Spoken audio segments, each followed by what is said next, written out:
Vous allez entendre, enregistré il y a 3 ans, la voix de celui que le peuple de Paris conduisait à sa dernière demeure dans cet après-midi de lumière du 15 février 1958. Écoutez la voix de Marcel Cachin. Il rappelle ici sa deuxième rencontre avec le peuple soviétique. C'était en 1920, 3 ans après un premier voyage qu'il avait accompli en avril 1917. Écoutez-le.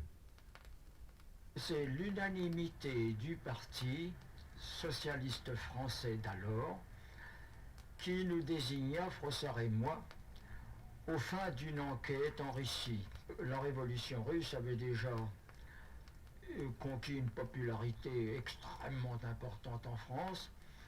On y lisait avec avidité le livre de John Reed, 10 jours qui ébranlèrent le monde.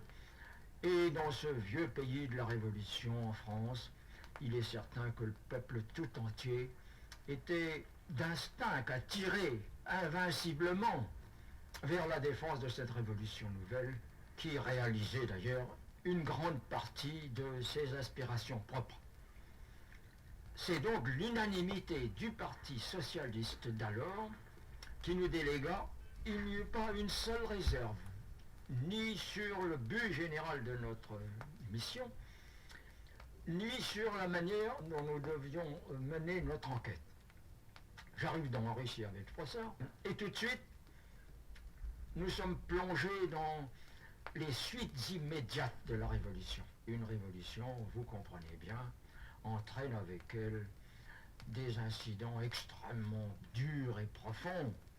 Et par exemple, quand nous arrivâmes à Moscou, le ravitaillement général était extrêmement difficile.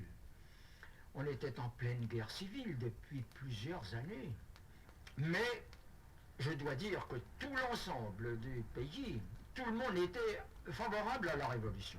Lénine, avec lequel nous étions déjà en contact, nous proposa, pour que notre enquête fût complète, nous proposa de profiter des quelques semaines qui nous séparaient de l'ouverture du Congrès pour visiter la Russie de nos propres yeux et pour pouvoir raconter aux Français ce que nous y avions vu. Et c'est ainsi qu'il nous offrit de descendre la Volga pendant le temps que nous voudrions, pendant des centaines de kilomètres, et là, nous mettre en contact avec non pas seulement Moscou, non pas seulement les grandes villes, mais avec la campagne elle-même, pour avoir le sentiment de ce qu'était la révolution au moment où nous allions faire notre enquête. Et je profitais de cette occasion pour faire à travers la Russie tout entière, je dois dire, plusieurs milliers de kilomètres, et pour me mettre en contact avec la réalité la plus positive, avec les paysans, avec les soldats qui étaient chargés de lutter contre les impérialistes qui voulaient l'écraser. Je fus donc en contact immédiat et très prochain avec les paysans, avec les soldats qui partaient pour le front, avec les ouvriers, et je pus ainsi pendant plusieurs semaines me rendre compte de la situation exacte de la Russie 3 ans après sa révolution. Et c'est armé de ces résultats de l'enquête que je revins à Moscou pour assister au second congrès de l'Internationale. Mais est-ce que vous aviez vu Lénine? Est-ce que vous aviez parlé longuement avec Lénine? Naturellement. Aussitôt que nous arrivâmes, notre premier contact fut souligné comme très important. Je dois dire, Lénine avait quitté la France depuis quelques années, mais il y avait vécu pendant plusieurs années d'exil. Il aimait la France, il adorait l'esprit français. Et quand nous arrivâmes, il nous dit, vous savez, je vous attendais. Je vous attendais car je connais bien la France et c'est le pays de la Révolution. Je savais très bien qu'elle ne tarderait pas à nous comprendre. À l'heure actuelle, nous vous saluons et nous allons causer très franchement, très ouvertement, les uns avec les autres, n'est-ce pas? Nous allons échanger nos idées. Il parlait français, un français très correct. Nous sommes enchantés, dit-il, que vous soyez là. Et ils organisèrent pour nous une grande réunion solennelle au Grand Théâtre de Moscou. Et quand on me donne la parole au Grand Théâtre, je dois dire que nous fûmes reçus par une très émouvante ovation.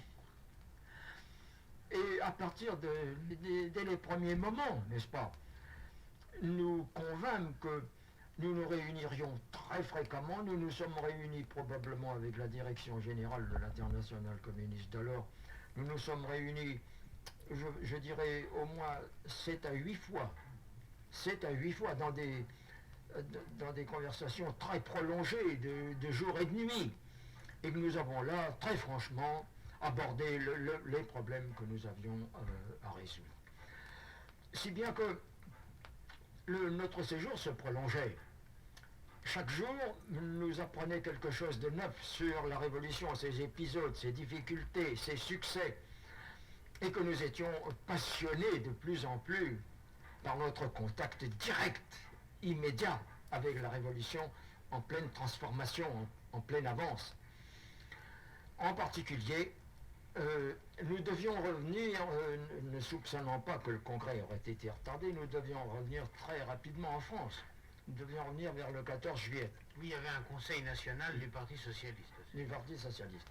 Et la veille de cette réunion, j'envoyais un télégramme au Parti socialiste réuni en lui disant que je ne préjugeais en rien de sa décision, après avoir pendant plusieurs semaines entendu nos camarades russes examiner la situation très importante, très intéressante de l'Union soviétique tout entière.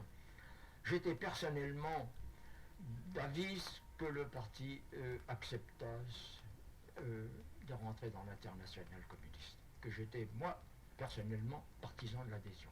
Par conséquent, dès ce moment-là, le parti fut averti, et je lui demandais s'il ne voyait pas d'obstacle à ce que nous acceptions l'invitation du second congrès de l'Internationale qui nous demandait de participer à ces travaux. Et on nous répondit, Paris, l'unanimité du Conseil national nous répondit, nous avons reçu votre dépêche et nous vous autorisons à assister aux réunions de l'Internationale à Moscou. Il était parfaitement entendu que nous devions apporter les raisons très sérieuses, très objectives, évidemment nuancées de passion et d'amour pour ce régime qui naissait dans des conditions si délicates internationalement et nationalement, mais en face de ce peuple qui offrait un courage si admirable, une abnégation si complète et un enthousiasme si profond pour la société nouvelle qui naissait au milieu, encore une fois, des difficultés qui semblaient insurmontables, eh bien, il était clair que nos indications étaient très, très passionnées, mais aussi déjà affirmées avec beaucoup de netteté. C'est dans ces conditions-là que nous avons participé au congrès lui-même de l'Internationale. Nous n'y étions pas admis à titre autre que le titre simplement d'assistant. Voilà dans quelles conditions nous avons fait ce grand voyage, avec des résultats évidemment extrêmement positifs et qui ont eu sur notre comportement d'avenir une influence absolument décisive.